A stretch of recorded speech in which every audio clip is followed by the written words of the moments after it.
the accessibility use than I do for the speakers in the room. And having that sort of separate system is very, very useful when you need the room volume to be a certain level, but you need a very hot signal for the hearing aid loop. That can be really awesome. I haven't encountered this yet, but I have heard that some of these devices are starting to come with this thing called Power over Ethernet, which is another way to simplify your installations. Rather than having a AC adapter for a media player, which almost everything does, some of these new players can take power from the network if they don't use that much power themselves. So you can run one cable to your media player, just a network cable, and then the video output to your projector, and that's it. This may or may not be useful to you, but you can definitely simplify that pain of cable dressing through something like that. Let's see, what else do we have here?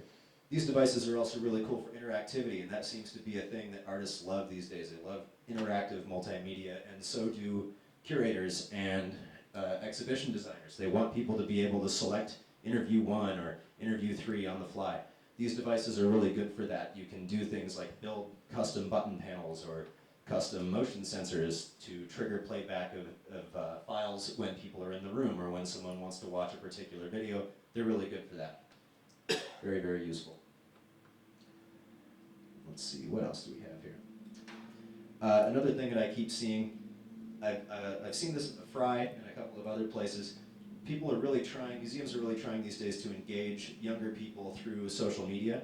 And this can be a component of your AV installation as well. You can do things like this real-time social media engagement wall, where say you have an exhibition where people are allowed to take pictures, have them Instagram their pictures with the hashtag Fry Museum here or BAM, BAM show, whatever, and have it show up in the lobby, everyone's sort of interactive experiences with the exhibition. This sort of drives engagement with the content of your shows.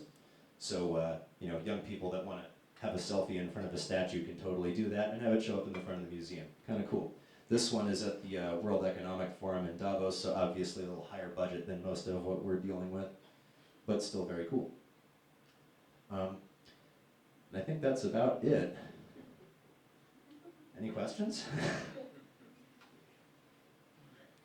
Yes? How much programming knowledge do you need for the right science? Almost none. Almost none. They have a Windows-based app that is totally great for scheduling and dealing with interactivity. And there's really good tutorials on their website. Also, if you have problems with that, if you start messing with those players and you hit an impasse, their customer support's really good too. So you need very, very little programming knowledge. It's all UI-based, no command line anything.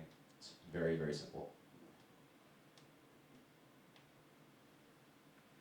Anything else? Again?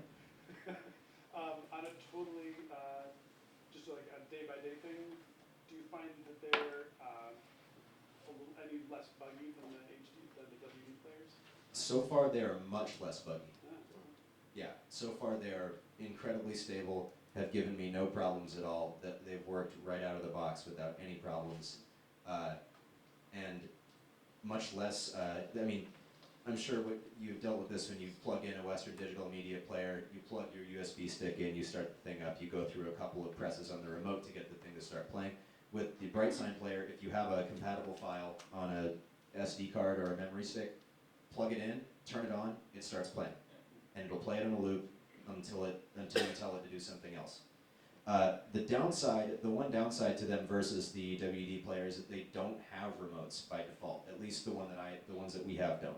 So to tell them to do things may require the use of that network technology. However, for the vast majority of installation purposes, it's totally fine to just leave the thing on, playing on a loop, and turn the projector off. Because of the stability of their playback. They seem to be really, really good.